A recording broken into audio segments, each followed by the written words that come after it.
G'day there, ladies and gents of the internet. I am the Braveheart Aussie and welcome to a journey in world building. And here we are yet again as we start the fourth setting deep dive mini-series here on the channel as part of phase 2 of the Dark Diaspora world building project.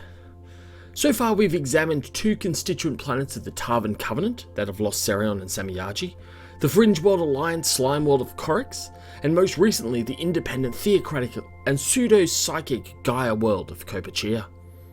This time we are moving on to something or somewhere very different.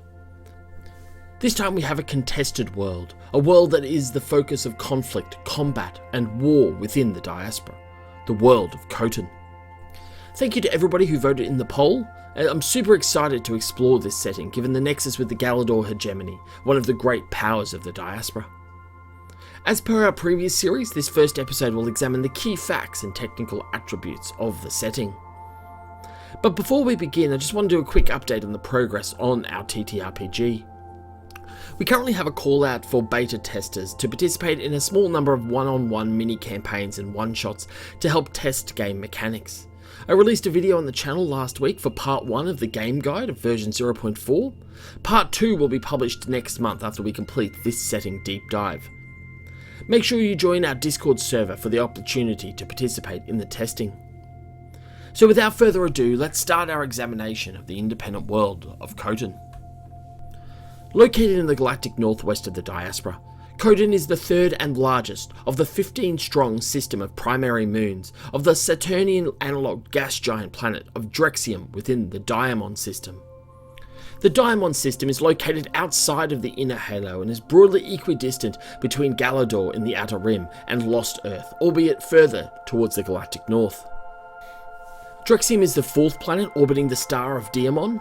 Other planets include two Mercurian analogues, Serap and Percocia, a Venusian analogue called Wist, a Jovian analogue called Rabia, and two Neptunian analogues called Triska and Ovalepa. The system has no major asteroid belts, but does have a myriad of large co-orbital Lagrange asteroid clusters 60 degrees ahead and behind of Drexium and Rabia. Drexium orbits at a similar distance to the old Sol planet of Mars, though Drexium's star, Diamon, has a much greater luminosity than that of Sol, resulting in a more favourable, albeit drier, subtemperate climate. Koton also has a lower gravity than that of Lost Earth, at 0.8 standard Gs. This lower gravity and smaller overall mass compared to Earth means that the Moon has been subject to significant tidal stresses during its formation. This has led to major deformation of its crust and the maintenance of a molten, albeit non-volcanic core. This has resulted in a highly variable and undulating landscape, with large flat rocky plateaus dominating the planet's surface, broken by deep crisscrossing ravines, canyons and gorges. Settlements and development have typically been limited to the slate grey coloured broken regoliths of the plateaus, with only a handful of the elevated platforms across the planet measuring more than 50 square kilometres in area.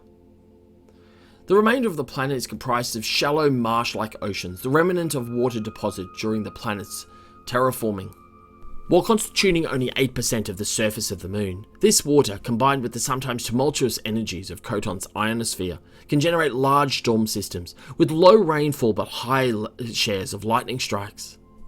In fact, Koton has the highest recorded number of lightning strikes of any major colony world in the diaspora, representing a reasonable but not unmanageable challenge for the planet's residents.